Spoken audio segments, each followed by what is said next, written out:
Leader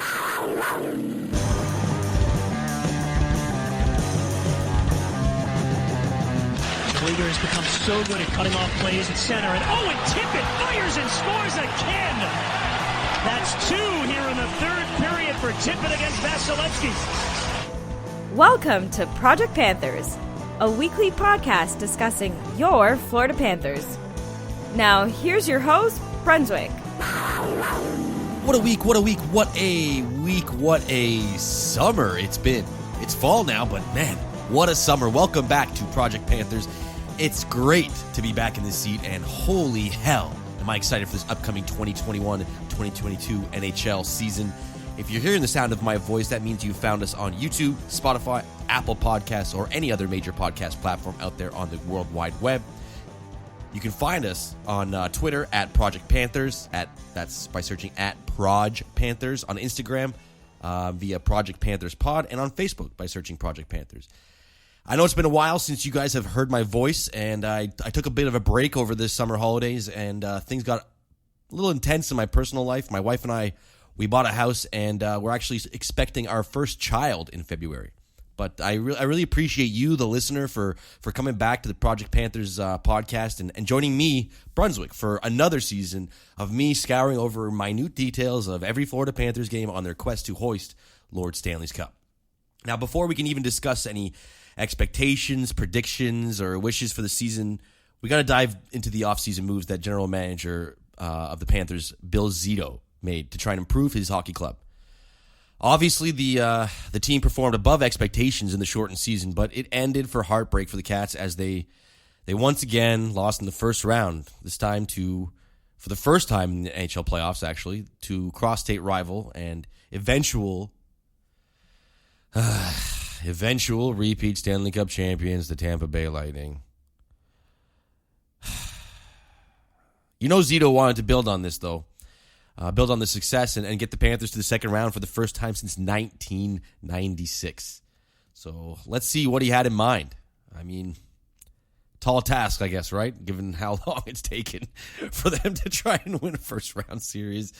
But the first news us Panthers fans received was that last year's 12th overall selection and soon-to-be superstar future world-ruling stud Anton Lundell was signed to a 3-year entry-level contract, and he's finally made the trip over to Florida to start his life as a Florida Panther. This signing was never really up in the air or a wonder or a concern. I think Panthers have strong ties to Finnish hockey with their scouting staff and Barkov and the core that they have here. So the transition for Lundell should be smooth when all things considered.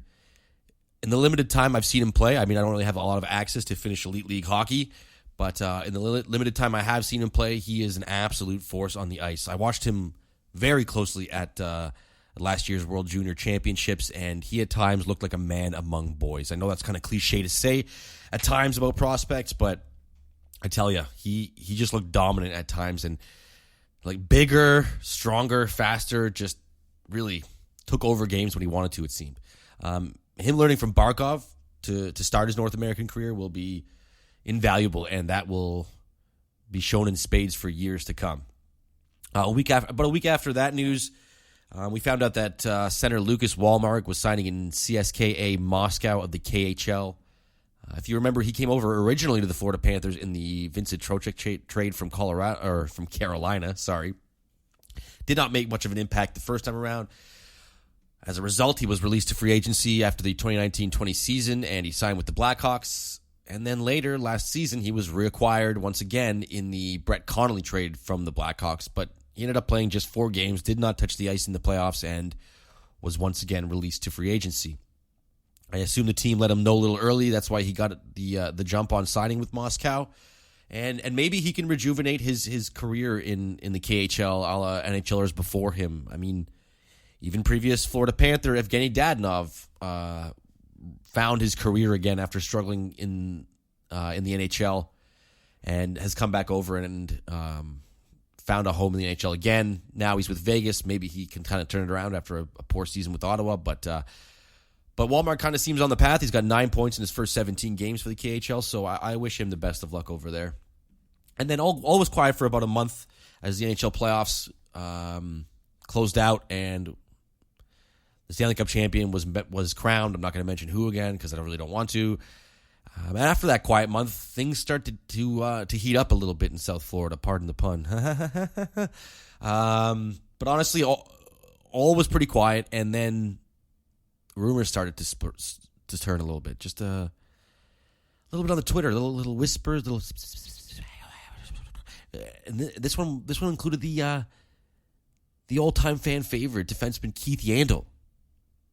Yeah, some rumors about Keith Yandle possibly being traded started to surface. Boston was a destination that we heard, but insiders reported that Yandle didn't seem to want to waive his no-trade clause and wanted to stick with the team. But, unfortunately, no trade materialized for Zito, and he bit the bullet and bought Keith Yandle out on July 15th. This was a tough place for the Panthers. They obviously tiptoed around this situation in his Ironman streak last season. There was a lot of media hoopla and runaround last year before the season started about whether or not the Panthers would scratch Keith Yandle, ending his Ironman streak. They never did during the regular season. He played every single game last year, much to many of our dismay. But it was pretty evident their feelings on Yandle when he was benched in games 3, 4, and 6 in the Lightning series. So essentially, as soon as they had a chance to bench him without affecting his Ironman streak, they did, which I think was all the writing on the wall anyone needed to see. I think this was a necessary evil for the team. I don't think that the culture and the style of play and winning that they're looking to build on this in this franchise gelled well with what Yandle brought on the ice. Listen, I've heard nothing but wonderful things about this guy off the ice. He signed with the Philadelphia Flyers eventually, and apparently he's rooming with Kevin Hayes after the passing of his brother and former Florida Panther Jimmy Hayes this summer. The untimely passing, a really, really heartbreaking story. And then if you've heard anyone talk about Keith Yandle, seems like a total beauty, like just a great dude off the ice, give the shirt off his back, always bringing in young players to live with his family and sort of give him take him under his wing. So, despite what he did on the ice and how much he struggled, I don't think he did anything intentionally. So I do wish Keith success in Philadelphia and hope he sort of finds his defensive game again, because my goodness, he struggled for the last few years with the Panthers. And with this being a necessary evil, as I said, with the buyout comes a expensive cap hit. This season it's $2.3 million a year, but next year it's $5.3 million, and then another $1.24 million for 2 years after that. So next season, the Cats are going to have $6.5 million in cap space eaten out by buyouts between Yandle and former Florida Panther great Scott Darling. It's going to be a bit of a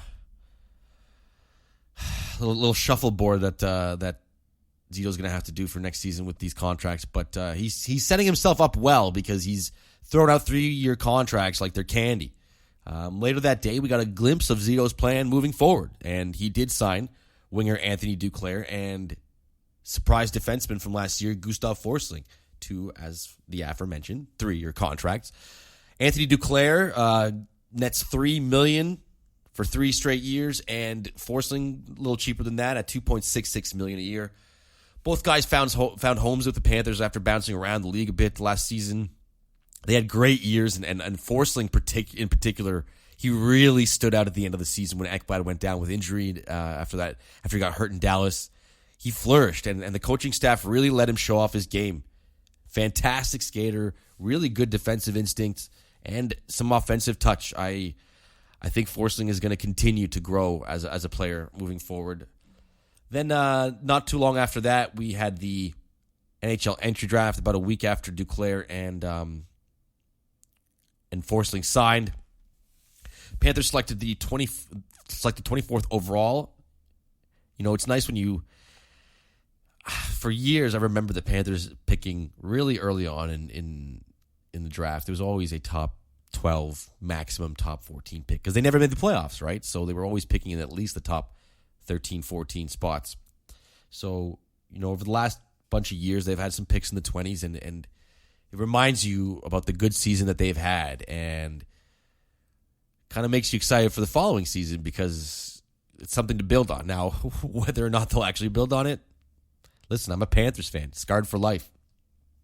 I hope they do. I mean, I wouldn't be doing this podcast if I expected this team to be crap. Not really fun to listen to this miserable thing every week, but hey, that could still happen. So I hope you still join me for it. But with all that said, with the 24th overall selection, the Panthers selected Matthew Mackey Samoskevich from the Chicago Steel of the USHL.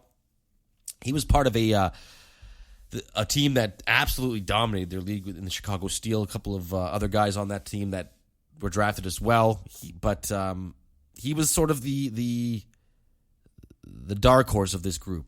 He's a dynamic right-handed winger that can turn the game around on a dime. He's not the strongest defensively, but his skill more than makes up for it, in my opinion. Very talented winger, great shot, great handles. Really has a pretty good hockey sense from what I've heard on the scouting reports. But he's at least a couple of seasons away. He committed to the University of Michigan for this upcoming season and probably beyond that. The Panthers have a logjam up front, and with all the 3-year contracts that Zito signed this offseason, Samoskevich does not have.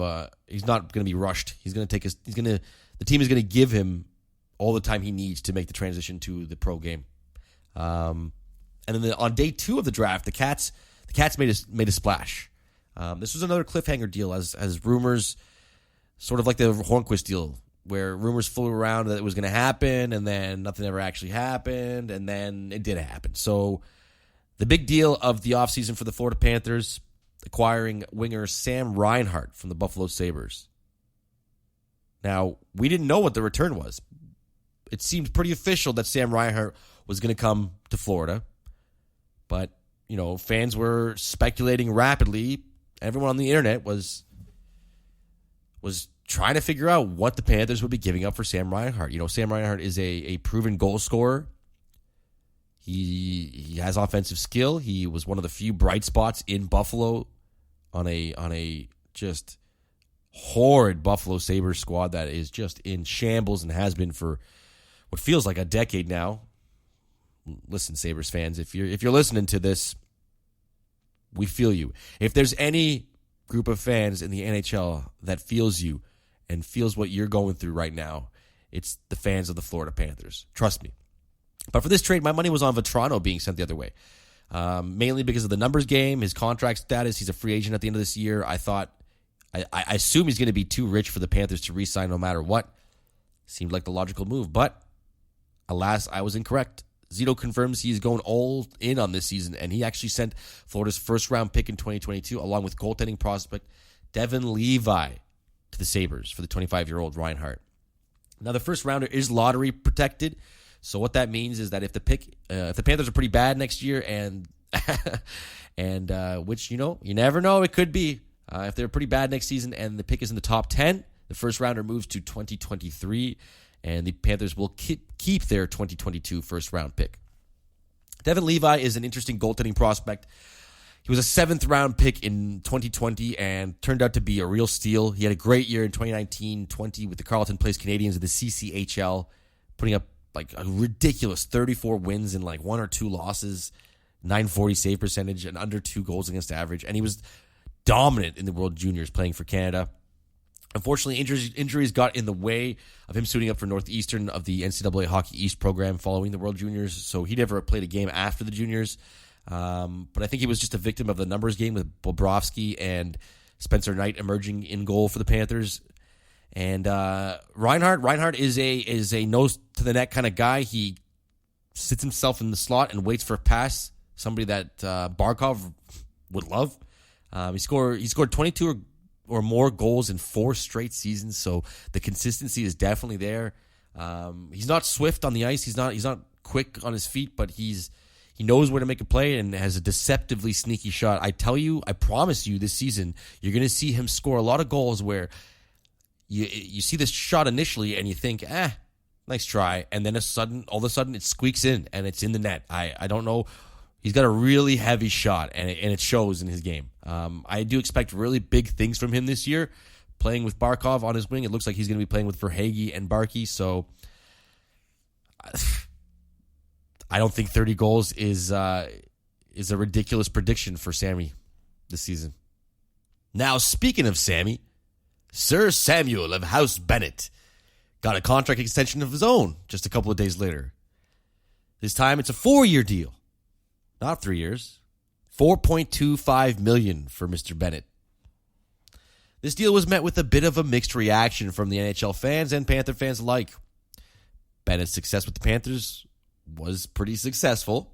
Numbers are pretty great, but it's a small sample size, and Bennett has shown signs and glimpses of this sort of level of play in Calgary before for small portions of time, but he's never put it together for a long period of time. Now, as a former fourth overall pick, you know that the talent is there with Sam Bennett. Zito is clearly banking on the small sample size he does have as a precursor to Bennett's time as a Panther. Now, if he can maintain a 50-point pace for each year of the contract, I'd say the deal is pretty solid. Anything more than that, and I think it'll be a steal by the end of year 2. Now, if Bennett performs like he did with the Panthers during his brief time, I think it's, I don't want to get ahead of myself, but he was obviously very dominant throughout the time there. He, the suspension in the first round of the playoffs, heated moment. Apparently he's known to do that. Calgary fans let us know that was kind of par for the course for the guy. But 15 points in 10 regular season games with the Cats, and then 5 points in 5 playoff games. Those are some pretty great numbers. Now, I don't think he can sustain a 15 points over every 10 games pace, but my goodness, if he's a point per game player playing with Huberdeau, this deal is going to be just a total steal. The same day, defenseman Noah Jolson and Lucas Carlson also re-signed 1-year deals with the team. Jolson was claimed off waivers from the Canadiens last year, played just 4 games with the Panthers and 5 games with the Syracuse Crunch down in the AHL, made little impact. I mean, from what I remember of his games last season, he was somewhat okay defensively, not really noticeable offensively. I think he was still getting accustomed to the speed of the game after being off with injuries for so long. I think he still has some potential, but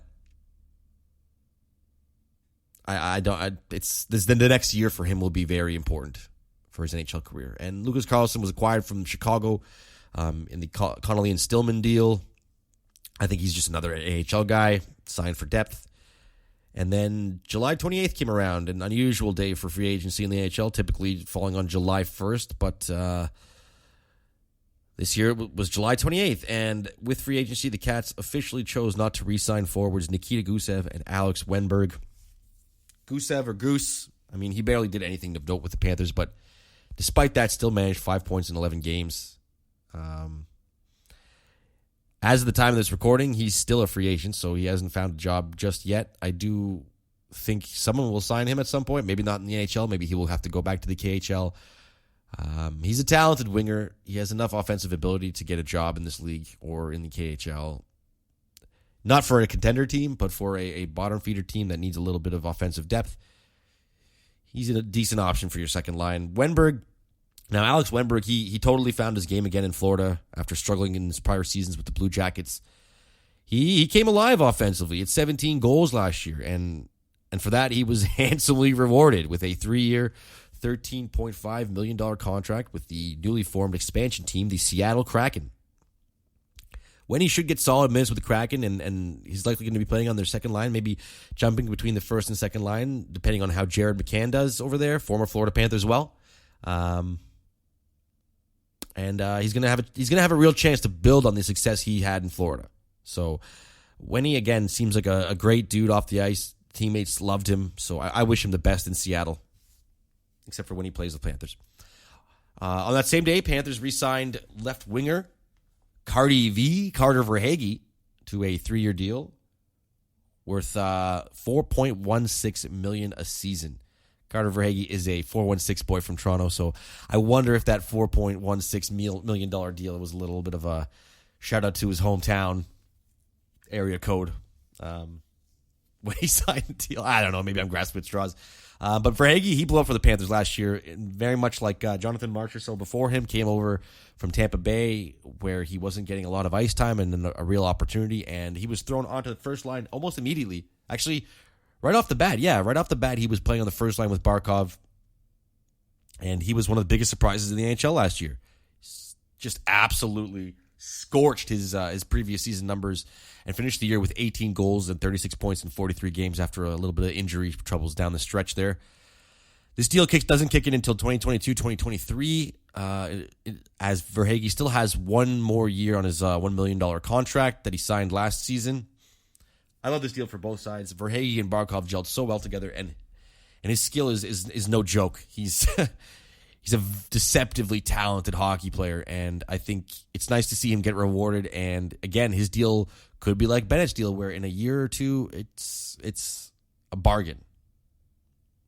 Defenseman Brendan Montour, he also got re-signed, another 3-year deal. This one worth $3.5 million a season. I'm a bit on the fence with this deal.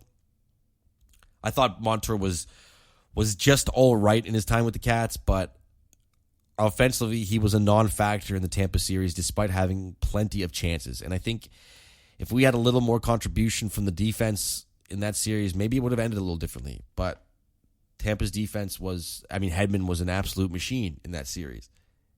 And without Ekblad, the Panthers just didn't have anyone to compete with that. He's another right-handed shot as well, which I don't think this blue line needs any more of. And I think I would have preferred a more defensively responsible left-handed guy that can help clear the front of the net, which was, I was rooting for Zdeno Chara. I know he's old and he's, another player who's on the very, very tail end of his career, but he's a big guy that has skills and fundamentals of hockey that not everyone on this team has, and I think that would have been valuable to this squad, but he ended up going to the Islanders. We'll wait and see about Montour. He doesn't help the Cats with what they struggled with. He's an offensive-minded defenseman that is all right in his own zone, and we have enough offensive guys. This team needed another Radko Gudas to play on that second pairing, and so that Gudas can drop down to the third pairing. But we'll see. We'll see about Montour. He had a pretty good preseason, so we'll see how his season goes with the Panthers and a full year in this system. The team also re-signed center Luke Juho-Lammikko, goalie Sam Montembeault, defenseman Chase Prisky in the following days, and they also padded the AHL squad by adding Zach Dalpe to the group on a 2-year, two-way contract. Then came August 11th. Sam Reinhart's deal finally gets done, and wouldn't you know it, another 3-year deal, which, like I said, Zito loves to give away this offseason. And it kind of makes me wonder about Zito. Does this guy know something we don't? Do we have some apocalyptic event in 3 years where all these contracts won't matter anymore because the world is ending and the Panthers won the cup anyway, so who freaking cares? This is a 3-year deal worth $6.5 million a season, making Reinhart, at the time of the signing, at the time that he signed the contract, it made him the wealthiest Panthers forward on the team. That didn't last too long, but more on that a little bit later. As for the contract itself, I like it. Reinhart has a chance to really take the next step in his NHL career and become a consistent 30-goal guy. I mean, he's definitely getting paid like it, Rao. Right? He's earning that money, and he hasn't hit that 30-goal mark yet in his career. And, I mean, if he doesn't do it playing on Barkov's wing, he may never. Right?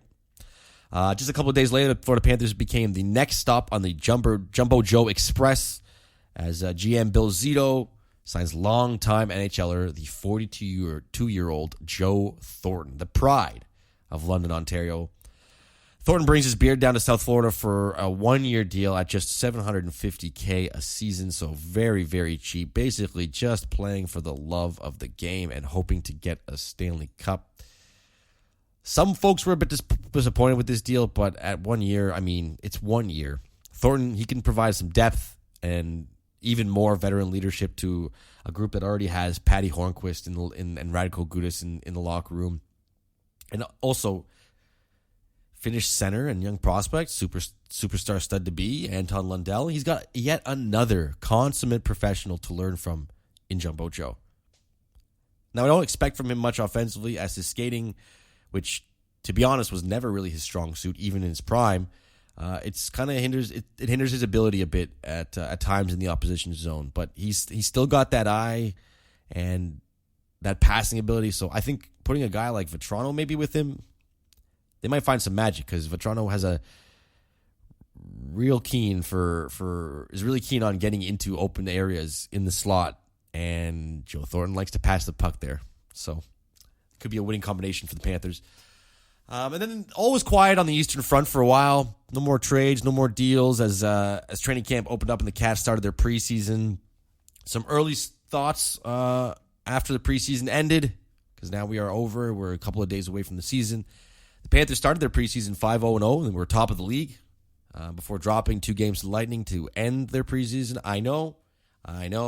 It's just preseason. I remember when I was younger, John Sim, former Florida Panther great, John Sim, used to lead the league perennially in preseason scoring. I feel like he scored at a goal per game pace in the preseason. And then regular season came around and everything was back to reality and back to the way it should be. But shout out to John Sim for crushing it in the 33 games he played with the Panthers. Sim actually had like 10 goals for the Panthers in 33 games, so not a bad numbers for him with Florida.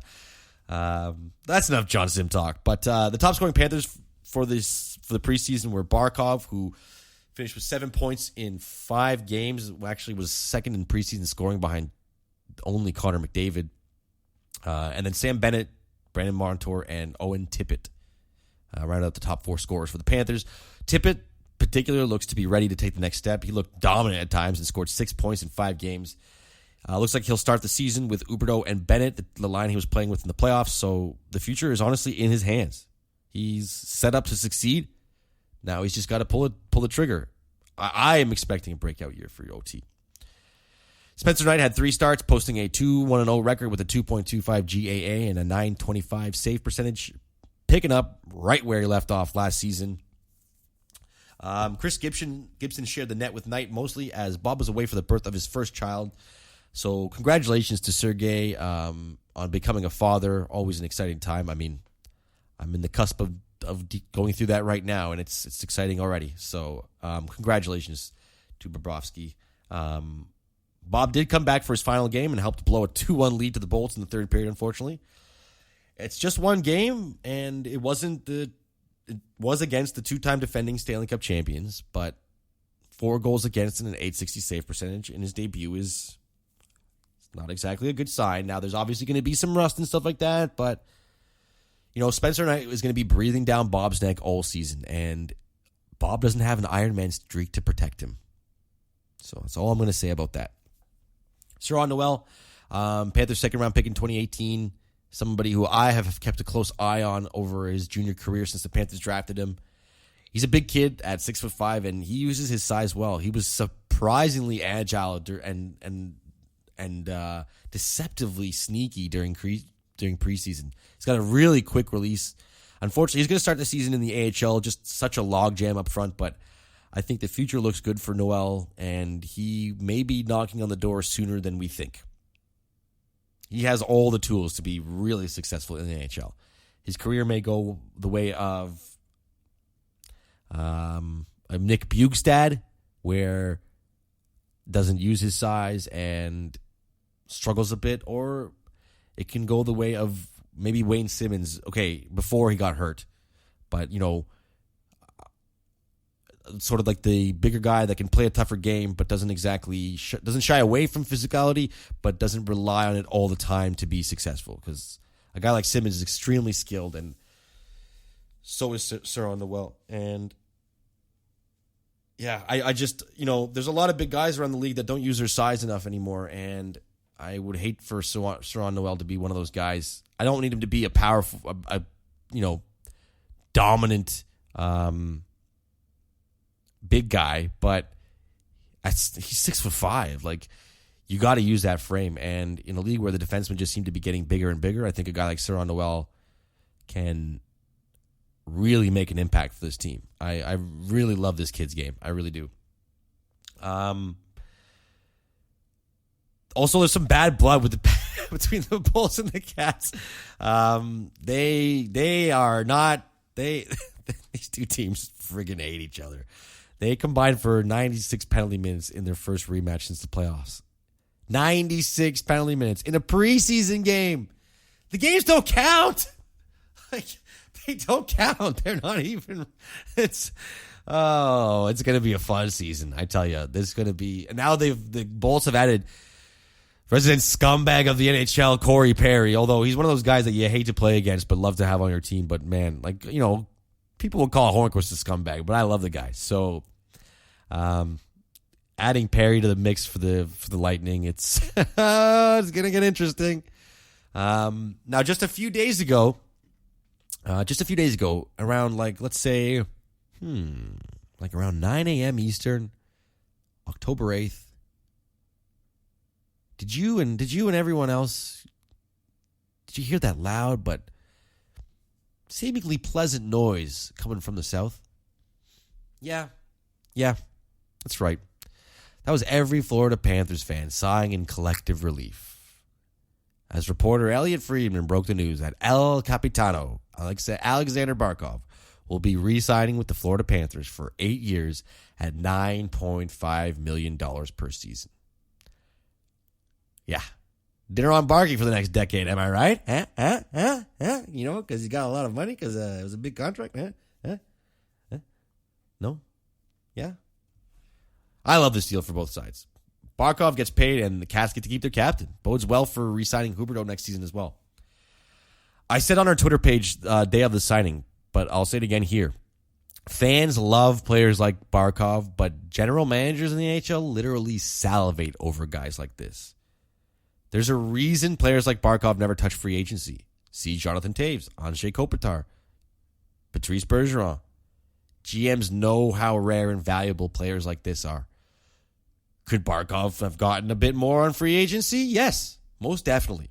At least $2 million, maybe $3 million more. But look at what he's built with this team. They're on the cusp of being perennial contenders with a franchise that, up until his arrival and even a bit during his early time, has been spinning its tires for the better part of 3 decades. Plus, it's Florida. Playing hockey in South Florida professionally? Damn, dude, that is the dream. The dream. The contract has been interesting. It's a lot of signing bonuses. So every July 1st, Barkov is going to be handed a fat check. He's only going to be paid $1 million salary all season. So his bi-weekly payments that he receives will not be too high. But come July 1st, that $8.5 million check will be written in his name, and he'll be able to cash and do whatever the hell he wants with it. It's an interesting contract because not every owner wants to do this. You know, there's a budget involved, and paying out your players bi-weekly is part of budgeting, where this is a huge paycheck you have to cut. A huge check you have to cut every single July 1st for the next 8 years. So this is an obvious commitment from Viola and the ownership group to keep the captain on board and you know, give him that incentive to stay with the team. I mean, hell of an incentive if you ask me. But, you know, Barkov's not the kind of guy to do it for money, and that's... Listen, he got rewarded with a $9.5 million deal. I'm not going to act like that's not a massive amount of money, but he could have gotten more. He could have held out for more. He could have gotten greedy. We all know Barkov's not that kind of a guy. You know, always been a quiet dude, always been a to himself, very professional, very... There's guys like that in the NHL. Like I mentioned, Toews, Kopitar, Bergeron, they're just a different breed and cut from a different cloth, and Barkov is that guy, cut from that cloth. I'm so thankful that Barkov is on this team, and I think it's time for me to finally pull the trigger on a Barky jersey because I have waited far too long to represent the El Capitano with a jersey. A couple days later, after that big news, Zito did a little something about the logjam of forwards up front, and he trades Nhl Entry, who was likely going to be a victim of waivers, along with defenseman Noah Jolson, both who signed one-year deals this past offseason to the Vancouver Canucks for defenseman Olli Juolevi. That's right, we get another Olli on the team. Another Olli, but this one's Juolevi, not Jokinen. This is actually the 192nd trade between the Canucks and Panthers over their franchise's history. That's a lot of transactions, folks. A lot. So many huge trades over the years, though. Thinking back. Bure for Jovo, Luongo, Ballard for Grabner, David Booth going to Vancouver, then Luongo coming back again. This is one of many, and it definitely will not be the last. I can say that with certainty. I wonder if it has something to do with proximity and that they're the furthest away from each other. So in their heads, it's always, hey, we won't see them that often because they're so far away, right? I feel like that's gotta, the human brain is weird like that, and I feel like that has to play some sort of weird part in it. I was a little bit sad to see us losing Nhl Entry. He's the kind of guy that always gives 110%, an absolute beast on the ice, and very defensively responsible, killed penalties, surprises with some goals here and there. He had that sneaky little backhander that seemed to always find a hole through goalies. If you're a Vancouver Canucks fan listening to this very Florida Panthers-centric podcast for whatever reason, trust me, you're going to love him as a player. He is the prototypical fourth-line guy. He really is. Jolson had a chance to make the big club out of training camp as a seventh defenseman, but he just didn't put it together. I do wish him the best of luck in Vancouver. As I mentioned before, he has faced some hurdles throughout his career, so I think a fresh start might be what he needs, and Vancouver, I think, will give him a chance to crack that roster. The scouting report on defenseman Olli Juolevi is that injuries have basically hampered him completely since getting drafted. Major surgery on his hip has taken away some foot speed from him, and despite being drafted as an offensive defenseman, he's tried to adjust his game as a result of the surgeries to a more defensive-minded style, but unfortunately it just hasn't transitioned well. For him being selected 5th overall way back in 2016, his career is a disappointment to say the least. But Zito and Coach Quenneville's staff have sort of made reclamation projects their method of operation since Zito came along. So maybe they see something in Juolevi that us, plebs and nobodies know nothing about. We don't see it. There's something, or they just needed a body. I don't know. I have very low expectations for Juolevi. I have a couple of friends that are Canucks fans, and they did not have anything positive to say about him. But, sometimes you need to change the scenery, as we've seen many times on this team already. And this is obviously a great locker room that guys sing the praises of. So, let's see. With all that said, we are now ready for the 2021-2022 regular season. Expectations, I hate making predictions. Every year that I've thought the Florida Panthers were going to be good, they're shit. And every year I expect them to be shit, they're better than I expected. I'm not going to make any predictions, but I will say that this is easily the most talented roster this franchise has ever put on the ice. Now, whether or not everything gels and comes together like last year remains to be seen. Try not to count my eggs before they kick chicken in the hatch, right? That's how it goes, right? I still think defensively this team will struggle. I don't believe enough has changed personnel-wise to improve with this group. Although losing Yandle should be addition by subtraction on the defensive end, us fans also lose the easy scapegoat with Keith moving on. So we can't just blame him for every single game that we lose. I think not making the playoffs will be disappointing to say the least after last season. We'll find out after playing the same 7 teams. We'll find out if playing the same 7 teams was just some fluky thing that let the team succeed, or if they are now truly in the upper echelon of the NHL and will be part of that group of teams that will be vying for the Stanley Cup next spring. Really, I just want them to win a playoff series. I just want them to win a playoff series. I'm not going to be greedy and ask for a Stanley Cup. Obviously, I would love a Stanley Cup. But I'm not going to be greedy. I just want them to win a playoff series. Please win a playoff series. It's been so damn long, dude. I was 9 years old the last time they won a playoff series. 9! I'm about to be 35 next year. I'll be 35 by the time the playoffs roll around. That is holy shit. Anyway, the season opens up Thursday, October 14th against the Penguins at home. First game against the Lightning is October 19th, so make sure you mark your calendars for that one. That's going to be a bloodbath, I assume. But now that I've sold it so much, it's probably going to be nothing. My pick for breakout player of the season for the Florida Panthers is Owen Tippett. I really love what I saw from him during preseason. He's got all the tools to be a star in this league, and I think this year he finally puts them all to use. I also expect Spencer Knight to be the number one goalie by the end of the year. I hate to say it, but I think Bob will struggle once again to turn it around. I do expect him to continue to improve as a Panther, but I think Knight's numbers will be too good to ignore by the halfway mark of the season, and he will be the go-to guy by the season's end. As for the show, I think I'm going to play around with the format a bit going forward. I mean, maybe I'll stick with the weekly shows. Maybe I'll do game by game shows or go with something totally different. This is pretty malleable. This is my show. No one else works on the show but me. I'm open to any suggestions. If you listeners have any things you like, things you don't like, please let me know. I'm just trying to make this show as interactive and as interesting for you listeners as possible. And also, I have a giveaway I've been wanting to do and would love to get that going. And I'm hoping to interview some guests during the season and maybe looking to jump on Twitch and doing some live video streams with the listeners, and maybe we can chat some Florida Panthers have some Florida Panthers talks and discussions, live. And you don't have to just listen to me through your speakers and talk at you the whole time. We can have discussions together. But again, any suggestions and anything more you'd like to hear from Project Panthers and the team here, like it's the team by the team I mean me. Please feel free to reach out. I'd love to hear it. I'm really open to any suggestions. I really am.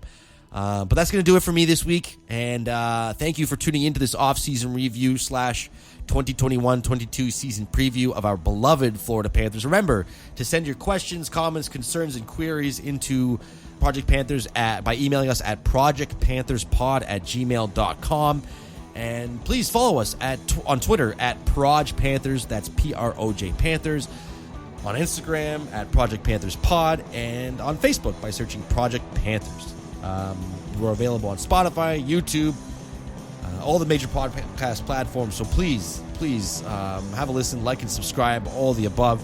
Thank you so much for coming back this season. I am geared up for what should be a wonderful season for the Florida Panthers, and hopefully one of their best. Go Cats, go!